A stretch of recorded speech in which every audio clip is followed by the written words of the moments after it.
Os cursos de engenharia da PUC Goiás são alguns dos mais concorridos no vestibular. A carreira oferece inúmeras perspectivas de atuação e crescimento profissional. Para se manter sempre em dia com o que o mercado de trabalho exige, os laboratórios passam por atualizações constantes. Falar de engenharia é adentrar em um universo amplo. A diversidade dos cursos de engenharia é um fator importante a ser destacado. Sobre o assunto, eu converso com o coordenador do curso de Engenharia Ambiental, professor Antônio Pascoaleto. Professor, de que maneira ocorre essa diversidade? Correto. A engenharia é uma grande área de conhecimento e ela tem suas ramificações em diferentes vertentes. Nós temos desde a engenharia civil, a engenharia sanitária, a engenharia ambiental, a engenharia de automação e controle, a engenharia mecânica, a engenharia aeronáutica, engenharia de alimentos, engenharia de produção, engenharia elétrica e outras tantas áreas de engenharia específicas que acabam dando o preenchimento de uma demanda social que seria o conhecimento em torno da engenharia, porque engenhar é a arte de criar. Entre os diversos cursos ligados à engenharia citados pelo professor, vamos destacar 5 deles, todos oferecidos pela Pontifícia Universidade Católica de Goiás. Também conhecida como Engenharia de Controle e Automação, tem como coordenador o professor Fábio Manuel Simões. Bom, o curso já existe na universidade desde 2009. Nós ainda não temos turmas formadas, não tem nenhuma turma ainda que se formou. A turma mais antiga, que entrou em 2009, está indo para o 7º período. O curso ele é na mesma formatação dos qualquer curso de engenharia da PUC, com 5 anos. Esse profissional ele vai trilhar no curso várias disciplinas que vão habilitá-lo a trabalhar com sistemas de controle e automação. O próprio nome, engenharia mecatrônica, que é uma simplificação, o termo correto seria engenharia de controle e automação. Ele vai ser um engenheiro formado, chamado engenheiro de controle e automação. E o que é essa área? Ela é uma integração das áreas de mecânica, de computação e de sistemas eletroeletrônicos. Portanto, esse aluno acaba passando no curso por diversas disciplinas que envolvem mecânica, que envolvem sistemas eletroeletrônicos e, sobretudo, a parte de programação. A engenharia mecatrônica, de acordo com o coordenador do curso da PUC Goiás, tem tudo a ver com robótica. A robótica, os robôs que se fortaleceram principalmente no meio industrial e que são a grande aplicação dos robôs hoje no mundo na indústria. Esses robôs, na verdade, são compostos de todos esses sistemas que a engenharia de controle e automação estuda. Portanto, a robótica é o melhor exemplo de aplicação da engenharia de controle e automação. Mas ele não é o único. Em alguns lugares do Brasil, inicialmente, os cursos até se chamavam de engenharia robótica. Mas os robôs eles não são os únicos que substituem os homens hoje no chão de fábrica, produzindo. Fábio Simões faz uma analogia entre homem e máquina. Na verdade, a necessidade do homem de substituir a mão de obra humana por máquinas e equipamentos tem vários objetivos. Não só de produtividade, de qualidade, mas também para substituir tarefas insalubres, tarefas perigosas. Para isso, qual que é o nosso modelo? Somos nós mesmos. Então, o estudo da engenharia de controle e automação é muito baseado no estudo do corpo humano. Então, se eu quero substituir o homem fazendo uma tarefa, eu tenho que ter todos os componentes deste homem. Se eu tenho, então, os meus sentidos de visão, de olfato, de visão, eu tenho que ter sensores que vão fazer a substituição. Se eu tenho meus músculos para poder, os membros para poder fazer a minha tarefa física, ou seja, realizar o trabalho, eu preciso ter atuadores. E atuadores são atuadores elétricos, atuadores pneumáticos. Se eu tenho um cérebro para poder comandar tudo isso, eu preciso ter na máquina um controlador, que é, na verdade, um microprocessador, uma espécie de um computador dentro dos equipamentos. Mas, para eu poder realizar qualquer trabalho, eu preciso que alguém me ensine como realizar esse trabalho. Da mesma forma, nos equipamentos, eu preciso passar para a máquina o como fazer. E isso é o software, é a programação. os sistemas que nós temos, digestivo, respiratório, são substituídos nos equipamentos por sistemas pneumáticos, sistemas elétricos, para poder permitir que toda essa estrutura funcione. E nós temos um corpo físico, né? Um esqueleto, um músculo, uma estrutura física. Eu preciso então ter nos equipamentos uma estrutura, um maquinismo, e para isso então tem que estudar mecânica também, para poder substituir o homem. Então, os equipamentos, na verdade, são cópias, né, de todas as partes que nós temos. Hoje, os equipamentos mais inteligentes, inclusive, utilizam a inteligência artificial, que são teorias baseadas em comportamentos humanos, como o nosso cérebro funciona, cópia de como o nosso cérebro funciona, estão implementados nas máquinas hoje. Mercado de trabalho e exigências aos engenheiros mecatrônicos também foram assuntos abordados. A gente fala que nunca houve um momento tão propício para fazer curso de engenharia no Brasil, né? A própria situação do país permite que várias empresas se estabeleçam, um crescimento de produção e um crescimento geral. Não só na construção de prédios, de indústrias, mas de equipamentos. Então, hoje, qualquer área de engenharia é promissora no Brasil. E a engenharia de controle e automação não é diferente. Até ela, vamos dizer, ela ressalta essa importância da formação do engenheiro para poder atender a nossa produção, a nossa indústria. O mercado de trabalho em Goiás, ele acompanha o mercado de trabalho no Brasil como um todo, ou seja, o Brasil todo hoje está crescendo, novas indústrias estão sendo implementadas ou aumentando suas produções, e sistemas automatizados hoje são essenciais em qualquer indústria que trabalha em busca de produtividade com qualidade. O mercado de trabalho exige hoje que esse profissional tenha uma boa formação técnica, que ele vai ter no curso, ligado tanto às áreas de controle e automação, explicando um pouco o que são essas duas áreas.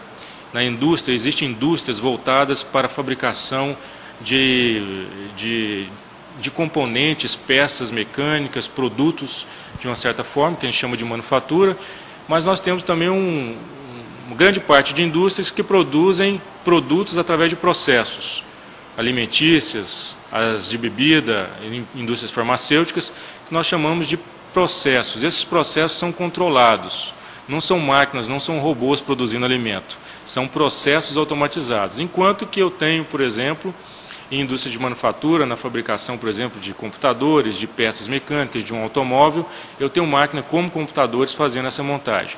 A indústria, então, exige hoje uma formação nas duas, porque o profissional poderá entrar no mercado tanto em indústrias voltadas para processos, como as de alimento, de bebidas, de mineração, siderúrgicas, ou poderá trabalhar em indústrias de manufatura, que são indústrias de fabricação de bens de consumo. Nós vamos para mais um intervalo. No próximo bloco você assiste a segunda parte dessa reportagem. O que acontece, volta já.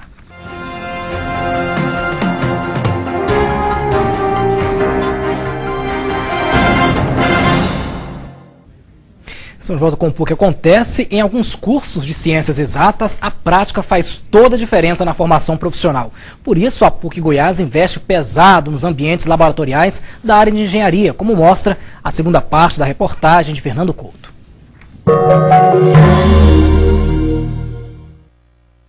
Há 5 anos no comando do curso de Engenharia Ambiental, o professor Antônio Pascoaleto explica as especificidades de sua área. A engenharia ambiental surge como uma demanda da sociedade por se ter um engenheiro que trabalhasse as questões ambientais do ponto de vista da prevenção, do controle e do monitoramento. Todo curso de engenharia ele vai ter uma base sólida para a formação do engenheiro, que são as disciplinas comuns, as disciplinas de cálculo, de física, de química, que elas correspondem a aproximadamente 33% da matriz curricular.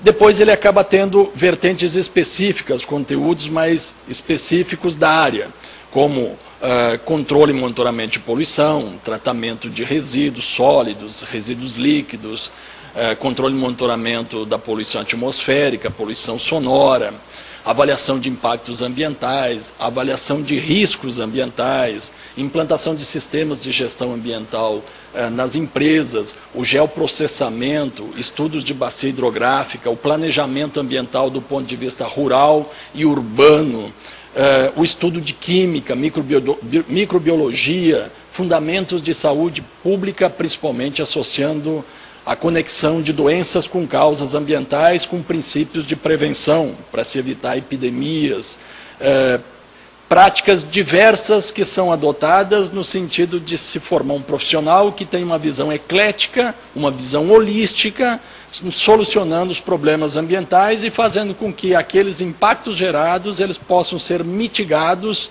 e os prejuízos ao meio ambiente sejam menores. Aos profissionais graduados em engenharia ambiental, o mercado oferece várias oportunidades. E para que os acadêmicos conquistem seu espaço no mercado de trabalho, a PUC Goiás oferece a preparação necessária por meio de aulas de laboratório. Outro curso oferecido pela PUC Goiás, o de Engenharia Elétrica, é coordenado pelo professor Cláudio Afonso Fleury, que enumerou as principais características da profissão. Exigências são muitas, principalmente porque o profissional da engenharia elétrica, ele precisa mais do que os outros profissionais de outras engenharias, estar sintonizado com as novidades da tecnologia. Quer dizer, não dá para um engenheiro eletricista sobreviver profissionalmente se ele não estiver antenado e atualizado com o que tem de mais moderno na tecnologia. Então, quer dizer, se ele não fizer esse papel, ele não vai ter sucesso na sua vida profissional. O campo de trabalho é amplo, como explica o coordenador do curso na PUC Goiás. A engenharia elétrica forma um profissional que a gente costuma denominar de banda larga, ou seja, ele pode atuar em diversos setores, né, dentro da engenharia elétrica. Por exemplo, na telecomunicações, por exemplo, em sistemas de potência, que também às vezes é denominado de eletrotécnica. Pode atuar também na engenharia biomédica, que é um dos ramos da engenharia elétrica. Pode atuar também na eletrônica e também na automação e controle. Ou seja, é um campo bastante vasto e, felizmente, em função disso, o engenheiro eletricista está presente na vida moderna em qualquer área. Ou seja, se você sai de casa, você precisa de um elevador. Se você vai usar um automóvel, você precisa do computador de bordo. Se você vai tomar um banho, você precisa do chuveiro elétrico, precisa do ar-condicionado para refrigerar o ambiente seu de trabalho e você precisa até de energia elétrica para fazer essa reportagem.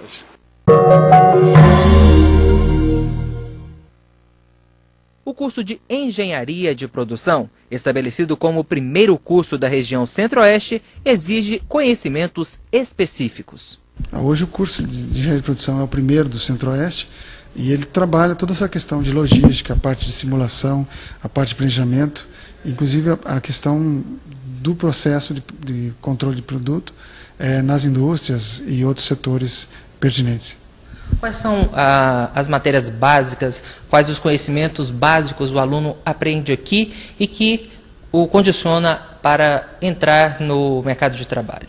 Bom, o aluno tem que ter o básico das engenharias, né, em termos de físicas, cálculos e química e outras disciplinas correlatas. A partir dele tem disciplinas como estatística, PCP, a parte de controle da produção, simulação da produção, logística, planejamento, custo, finanças, né? Essas são as disciplinas mais básicas, assim.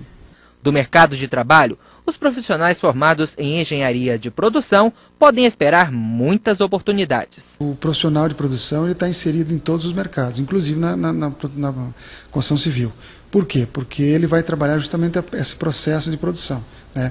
Nós temos hoje construtoras solicitando o profissional de engenharia de produção para trabalhar toda a parte de logística, de arranjo, dentro das obras. Por último, vamos conhecer o curso de Engenharia Civil da PUC Goiás, bem como as opções de trabalho aos futuros profissionais da área. Com a palavra, o coordenador do curso. O engenheiro civil, ele trabalha em praticamente tudo ligado à questão da infraestrutura em si. Né? Eu costumo até comentar com meus alunos o seguinte: se você conseguiu chegar hoje aqui para assistir uma aula, se deve-se ao engenheiro civil, né? Porque construção de estrada, construção da sala de aula em si, da edificação, da moradia. Então, a atuação do engenheiro civil é muito ampla, né? Então, isso é até uma questão que o pessoal discute muito, de restringir um pouco a atuação do engenheiro civil, porque tem uma atuação muito ampla, né? Então, praticamente em tudo que envolve construção, o engenheiro civil ele atua. Mecatrônica, ambiental, elétrica, de produção e civil. Estas são algumas das ramificações da engenharia disponibilizadas pela PUC Goiás em cursos de graduação. Ficou interessado? Quer saber mais sobre os cursos? Então acesse o site www.pucgoias.edu.br.